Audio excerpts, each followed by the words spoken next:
আসসালামু আলাইকুম রহমতুল্লাহ।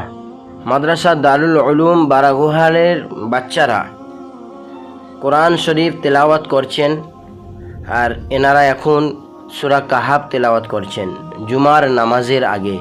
সাপ্তাহিক জুমার নামাজের 1.5 ঘন্টা আগে কোরআন শরীফ নিয়ে ওনারা তেলাওয়াত করেন, সূরা কাহাফ পড়েন, আরও যা বাচ্চারা আছে আর অন্যান্য তেলাওয়াত করেন। এটা মামুলিয়াত, প্রত্যেক সপ্তাহে যে ছেলেরা কোরআন শরীফ তেলাওয়াত করেন আর হুজুরও তেলাওয়াত করেন। এখন হুজুর পাহারা দিচ্ছেন, ছেলেরা পড়ছেন, হুজুর দেখছেন, হুজুরও সাথে সাথে সূরা কাহাফ পড়ছেন। আপনারাও সূরা কাহাফ পড়বেন, সবাইকে বলি। এখন দেখছি জুমার জন্য সবাই চলে যাচ্ছে মসজিদে।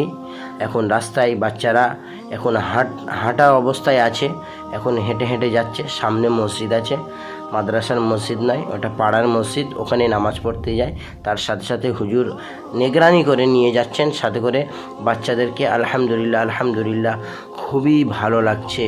মাদ্রাসার বাউন্ডারির বাড়িয়ে থেকে চলে যাচ্ছে মসজিদের সামনে চলে যাচ্ছে, এখন মেন রাস্তায় উঠছে যেখানে মসজিদ, ওই রাস্তার মধ্যে যাওয়ার জন্য তৈয়ারি। এখন মসজিদের সামনে চলে এসেছে, যে মসজিদের মেন গেট, ওই গেট থেকে বাচ্চারা এখন ঢুকছেন মসজিদে জুমার নামাজ পড়ার জন্য। এখন দেখলাম যে মসজিদের গেট থেকে বাচ্চারা যাচ্ছে। আলহামদুলিল্লাহ আলহামদুলিল্লাহ। তার সাথে সাথে ওনাদের ওস্তাদ সাহেবও আছেন, আর বাচ্চারাও আছেন, গ্রামবাসীরাও আছেন, মসজিদের ভিতরে যাচ্ছেন। তারপরে আমরা দেখা পেলাম এই মসজিদের দুতলাতে এত লোক হয়েছে। 3 তলা মসজিদ, নিচেও ভরে গেছে, উপরেও ভরে গিয়েছে।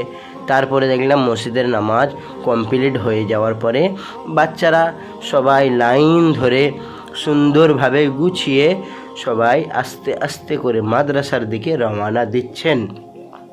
তারপরেই আমাদের রওনা দেওয়ার পরে এখন বাচ্চাদেরকে খানার আয়োজন করা হয়েছে। মাদ্রাসায় কুরমা করা হয়েছে, গোশের কুরমা, সেটা এখন বাচ্চাদেরকে উস্তাদ সাহেব বেটে দিচ্ছেন। বাচ্চারা খুবই আনন্দের সাথে খাচ্ছেন।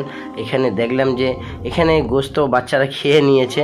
যাই হোক, এখন আলহামদুলিল্লাহ এনারা খেয়েও বলছে আলহামদুলিল্লাহ আলহামদুলিল্লাহ, খুবই ভালো লেগেছে। উস্তাদ সাহেব নেগানি করছেন কার কী লাগবে না লাগবে, এটাই আমার কামনা। আপনারা সবাই দোয়া করবেন। আসসালামু আলাইকুম।